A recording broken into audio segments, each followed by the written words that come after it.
A day late on the Aries new moon solar eclipse, but you know what? There was a lot happening, and if any of you got to witness the eclipse, I bet it was absolutely gorgeous. I did not have glasses, and I didn't have foil to make the pinhole, but what I opted to do, because it's hit my natal Aries moon, I felt it so intensely yesterday.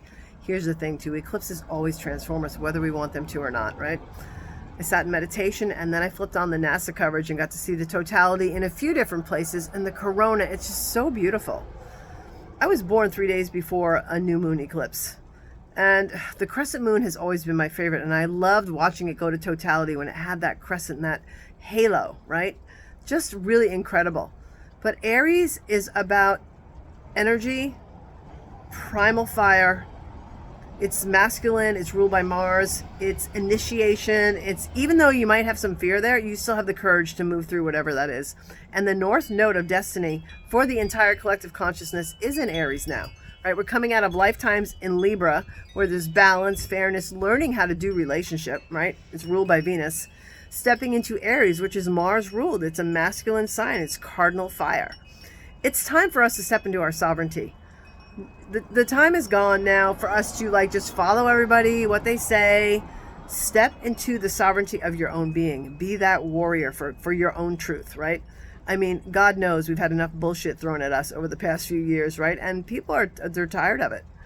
It's very Aryan, to do the remote work, right? I'm not doing that anymore. Nope, I'm going to get my value. I'm going to work from home and get paid what I'm worth. That would be like a warrior stance. I absolutely love that. For me yesterday, I felt it because we had the sun, moon, Mercury, the north node of destiny, and Chiron, where our wounds are. All in a pretty good, tight conjunction for this new moon, and that's powerful. That sits on my natal Aries moon. I had maybe a 7-degree orb between the sun and moon onto my natal moon. I'm going to tell you something, that's enough, and I felt it, and I felt so activated yesterday. And 1,000,000% what it did for me was to affirm that I am doing my purpose work by sharing these beautiful health technologies between the frequencies and the glutathione, working with women in Journey Back to Self, my astrology, all of it. This is why I came here. I came to do this purpose work and not to be fearful and shrink back and not look at my own shit. That's not what a warrior does, Is it uncomfortable when you go through your stuff? Hell yeah. Do you come out better at the end? Yep. Do you stop repeating cycles? Yep. Right? I watch people around me that are just stuck in the collective, the low frequency, right? The giving away their sovereignty, circling the drain, right? With this Band-Aid medicine when they're not well, and they never get better, and they wonder why, and then they'll piss and moan about it. It's what do you expect? What are you doing to holistically heal yourself, right? That's part of breaking out of the mold of what everybody else is telling you and being sovereign and going for what it is that in your heart and soul is going to help you, right?